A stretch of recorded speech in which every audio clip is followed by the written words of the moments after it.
കിഴക്കൻ ഏഷ്യയിലും യുദ്ധ സാഹചര്യം ഉരുണ്ടുകൂടുന്നു. അയൽ രാജ്യങ്ങളായ തായ്ലാൻഡും കംബോഡിയയും തമ്മിലുള്ള ഏറ്റുമുട്ടൽ പൂർണ്ണ യുദ്ധത്തിലേക്ക് കടക്കുമെന്ന ആശങ്ക ശക്തമാകുന്നു.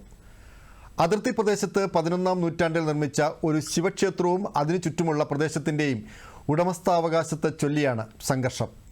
ആക്രമണത്തിൽ ഇരു രാജ്യങ്ങളുമായി 33 പേർ കൊല്ലപ്പെട്ടു. ഏറ്റുമുട്ടൽ രൂക്ഷമായ സാഹചര്യത്തിൽ ഐക്യരാഷ്ട്രസഭ സുരക്ഷാ സമിതി അടിയന്തര യോഗം ചേർന്നു.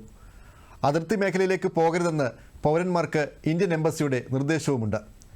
സംഘർഷം അവസാനിപ്പിക്കാൻ മധ്യസ്ഥ ശ്രമവുമായി US-ഉം ചൈനയും മലേഷ്യയും. വെടിനിർത്തൽ ചർച്ചകൾക്ക് തയ്യാറാണെന്ന് ഇരു രാജ്യങ്ങളും സമ്മതിച്ചതായി US പ്രസിഡന്റ് ഡൊണാൾഡ് ട്രംപ്. മൂന്നാം രാജ്യങ്ങളുടെ മധ്യസ്ഥ ശ്രമത്തെ അംഗീകരിക്കില്ലെന്ന് തായ്ലാൻഡ്. അയൽ രാജ്യങ്ങളായ കംബോഡിയയും തായ്ലൻഡും തമ്മിലുള്ള ഏറ്റുമുട്ടലുകൾക്ക് പ്രധാന കാരണങ്ങളിലൊന്ന് പ്രസാദ് പ്രീഹ് വിഹാർ ശിവക്ഷേത്രവും അതിന്റെ പരിസര പ്രദേശങ്ങളുമായുള്ള തർക്കമാണ്. ഈ ക്ഷേത്രം സ്ഥിതി ചെയ്യുന്ന പ്രദേശത്തെ ചൊല്ലി ഇരു രാജ്യങ്ങൾക്കുമിടയിലെ സംഘർഷത്തിന് നൂറ്റാണ്ടുകളുടെ പഴക്കമുണ്ട്. ഇടയ്ക്കിടെ പുകയുന്ന അതിർത്തി തർക്കം കഴിഞ്ഞ വ്യാഴാഴ്ച ശക്തമായ ആക്രമണത്തിലേക്ക് തിരിഞ്ഞു. തെക്കുകിഴക്കൻ ഏഷ്യൻ രാജ്യങ്ങളായ തായ്ലൻഡും കംബോഡിയയും തമ്മിലുള്ള സംഘർഷം യുദ്ധ സാഹചര്യത്തിലേക്ക് മാറുന്നുവെന്നാണ് വിലയിരുത്തൽ. ഈ ആഴ്ച അതിർത്തിയിലെ തർക്കപ്രദേശത്ത് കുഴിബോംബ് പൊട്ടി 3 തായ് സൈനികർക്ക് പരിക്കേറ്റിരുന്നു. കുഴിബോംബ് കംബോഡിയ ബോധപൂർവം സ്ഥാപിച്ചതെന്നാണ് തായ്ലൻഡിന്റെ ആരോപണം. കംബോഡിയൻ സൈന്യമാണ് ആക്രമണം തുടങ്ങിയതെന്നും തായ്ലൻഡ് കുറ്റപ്പെടുത്തുന്നു. തായ് സൈന്യത്തിന്റെ നുഴഞ്ഞുകയറ്റ നീക്കത്തെ പ്രതിരോധിക്കുക മാത്രമാണ് ചെയ്തതെന്ന് കംബോഡിയയും പ്രതികരിച്ചു. F-16 യുദ്ധവിമാനങ്ങൾ ഇറക്കിയാണ് കംബോഡിയയുടെ സൈനിക കേന്ദ്രങ്ങളും സൂപ്പർ മാർക്കറ്റുകളും പെട്രോൾ പമ്പുകളും തായ് സൈന്യം ആക്രമിച്ചത്. പ്രത്യാക്രമണമായി തായ്ലൻഡിലെ ജനവാസ കേന്ദ്രങ്ങളിൽ RM-70 മൾട്ടിപ്പിൾ റോക്കറ്റ് ലോഞ്ചർ അടക്കമുള്ള മാരകായുധങ്ങൾ ഉപയോഗിച്ചാണ് റോയൽ കംബോഡിയൻ ആർമി ആക്രമണം നടത്തിയത്. ഇരുപക്ഷത്തും 33-ലേറെ പേർ കൊല്ലപ്പെട്ടു. അതിർത്തിയിലെ തർക്കപ്രദേശമായ പ്രസാദ് പ്രീഹ് വിഹാർ ശിവക്ഷേത്രത്തിന്റെ അനുബന്ധ ക്ഷേത്രമായ താമോൻ തോമിന് സമീപമാണ് ഇരുപക്ഷം ആദ്യം ഏറ്റുമുട്ടിയത്.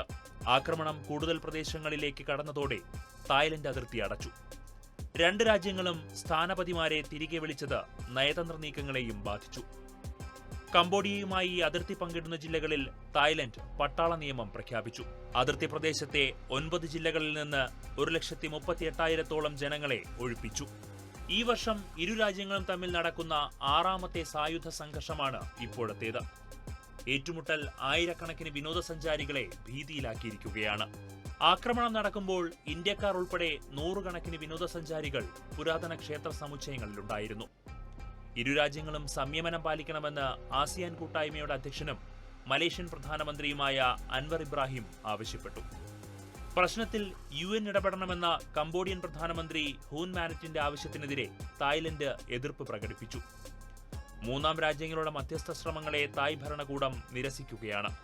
രാഷ്ട്രീയവും ചരിത്രപരവുമായ പ്രശ്നങ്ങളാൽ സങ്കീർണമായ വിഷയത്തിൽ പുറമേ നിന്നുള്ള ഇടപെടൽ വിഷയത്തെ കൂടുതൽ വഷളാക്കുമെന്ന നിലപാടാണ് തായ്ലൻഡിന്. കംബോഡിയ ആക്രമണം ആദ്യം നിർത്തണമെന്നും ഉഭയകക്ഷി ചർച്ചകളിലൂടെ മാത്രമേ പ്രതിസന്ധി പരിഹരിക്കാനാകൂ എന്നും തായ് വിദേശകാര്യ മന്ത്രാലയം പ്രതികരിച്ചു. സ്ഥിതി കൂടുതൽ വഷളായാൽ യുദ്ധമായി മാറിയേക്കാമെന്നും ഇപ്പോൾ ഏറ്റുമുട്ടലുകൾ മാത്രമായി പരിമിതപ്പെട്ടിരിക്കുന്നുവെന്നും തായ്ലൻഡ് ആക്ടിംഗ് പ്രധാനമന്ത്രി ഫുംതം വെച്ചായാചെ വ്യക്തമാക്കി. പ്രശ്നപരിഹാരത്തിന് മധ്യസ്ഥ ശ്രമങ്ങൾക്ക് US-ഉം ചൈനയും മലേഷ്യയും സന്നദ്ധത അറിയിച്ചിരുന്നു. അതേസമയം വിഷയത്തിൽ ഐക്യരാഷ്ട്ര രക്ഷാസമിതി രഹസ്യ സ്വഭാവമുള്ള യോഗം ചേരുമെന്നും റിപ്പോർട്ടുകളുണ്ട്. ചെറുരാജ്യങ്ങളാണെങ്കിലും 817 കിലോമീറ്ററാണ് തായ് കംബോഡിയ അതിർത്തി. തായ്ലൻഡും കംബോഡിയയും ലാവോസും അതിർത്തി പങ്കിടുന്ന പ്രദേശത്തെ എമറാൾഡ് ട്രയാങ്കിൾ എന്നാണ് അറിയപ്പെടുന്നത്. ഈ പ്രദേശം തങ്ങളുടേതാണെന്നാണ് ഇരു രാജ്യങ്ങളുടെയും അവകാശവാദം. ശക്തമായ സേനാ നിരീക്ഷണമാണ് അതിർത്തിയിൽ രണ്ട് രാജ്യങ്ങളും ഏർപ്പെടുത്തിയിരിക്കുന്നത്. സ്ഥിതിഗതികൾ ഈ രീതിയിൽ തുടർന്നാൽ ഇരു രാജ്യങ്ങളും രൂക്ഷമായ യുദ്ധത്തിലേക്ക് തിരിയാൻ സാധ്യതയുണ്ട്.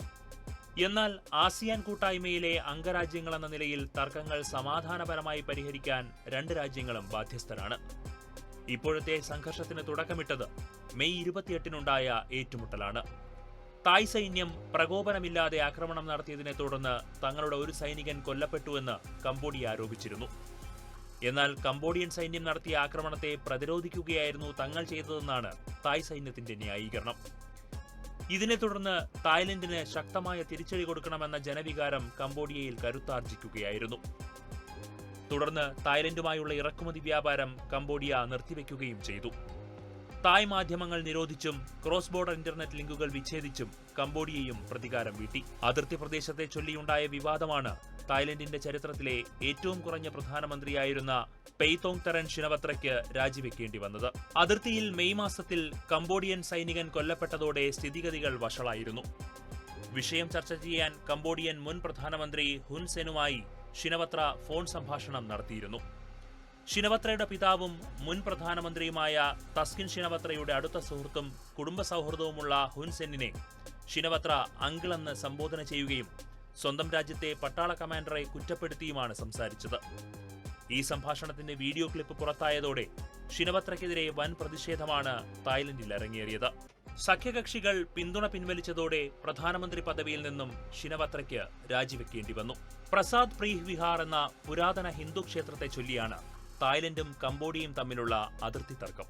11ാം നൂറ്റാണ്ടിൽ ഖെമർ രാജവംശത്തിലെ ഉദയാദിത്യവർമ്മ എന്ന രാജാവാണ് ഈ ശിവക്ഷേത്രം പണികഴിപ്പിച്ചത്. തായ്ലൻഡ് കംബോഡിയ അതിർത്തിയിലുള്ള ഡാങ്ഗ്രക് മലനിരകളിൽ പാറയ്ക്ക് മുകളിലായാണ് ഈ ക്ഷേത്രം സ്ഥിതി ചെയ്യുന്നത്. ഇവിടെ പാറയിൽ രൂപം കൊണ്ട ശിവലിംഗം പ്രധാന ആകർഷണമാണ്. കംബോഡിയ ഫ്രഞ്ച് അധീനതയിലായിരുന്ന കാലത്ത് 1907 അവരാണ് അതിർത്തി നിശ്ചയിച്ചത്. ഈ സമയം മുതലാണ് തർക്കത്തിന് തുടക്കം കുറിക്കുന്നത്. ഫ്രഞ്ചുകാർ തയ്യാറാക്കിയ ഭൂപടത്തിൽ പ്രസാദ് പ്രീഹ് വിഹാർ ക്ഷേത്രം കംബോഡിയൻ അതിർത്തിയിലായതിനെ തായ്ലൻഡ് എതിർത്തിരുന്നു. ക്ഷേത്രം തങ്ങളുടെ ഭാഗത്താണെന്നാണ് തായ്ലൻഡിന്റെ അവകാശവാദം. ലോകത്തെ ഏറ്റവും വലിയ ഹിന്ദു ക്ഷേത്ര സമുച്ചയമുള്ള കംബോഡിയ പ്രീഹ് വിഹാർ ക്ഷേത്രത്തിൽ അവകാശവാദം ഉന്നയിച്ച് 1959 അന്താരാഷ്ട്ര നീതിന്യായ കോടതിയെ സമീപിച്ചിരുന്നു. കോടതിയിൽ നിന്ന് കംബോഡിയയ്ക്ക് അനുകൂലമായ വിധിയാണുണ്ടായത്. ക്ഷേത്രത്തെ സംബന്ധിച്ച വിധിയെ തായ്ലൻഡ് അംഗീകരിച്ചെങ്കിലും ചുറ്റുമുള്ള പ്രദേശത്തിന്റെ അവകാശം തങ്ങൾക്കാണെന്ന വാദം ഉന്നയിച്ചുകൊണ്ടേയിരുന്നു. നീറിപ്പുകഞ്ഞുകൊണ്ടിരുന്ന ഈ പ്രശ്നം വീണ്ടും ശക്തമായത് 2008 പ്രീഹ് വിഹാർ ശിവക്ഷേത്ര സമുച്ചയത്തെ യുനെസ്കോയുടെ പൈതൃക പട്ടികയിൽ ഉൾപ്പെടുത്താൻ കംബോഡിയ ശ്രമിച്ചതിനെതിരെ പ്രതിഷേധവുമായി തായ്ലൻഡ് രംഗത്തെത്തി. തായ് സർക്കാരിന്റെ എതിർപ്പുകളെല്ലാം മറികടന്ന് കംബോഡിയ ശിവക്ഷേത്രത്തെ ലോക പൈതൃക പട്ടികയിൽ ഉൾപ്പെടുത്തുന്നതിൽ വിജയിച്ചു. അതോടെ ഇരു രാജ്യങ്ങളും തമ്മിലുള്ള വിരോധം മൂർച്ഛിച്ചു. 2011 രണ്ട് രാജ്യങ്ങളും അതിർത്തിയിൽ ആക്രമണം നടത്തി. ഈ സാഹചര്യത്തിൽ കംബോഡിയ വീണ്ടും അന്താരാഷ്ട്ര നീതിന്യായ കോടതിയെ സമീപിക്കുകയും 2 വർഷം നീണ്ട വാദത്തിനു ശേഷം കോടതി കംബോഡിയയ്ക്ക് അനുകൂലമായ മുൻവിധിയെ ശരിവെക്കുകയും ചെയ്തു.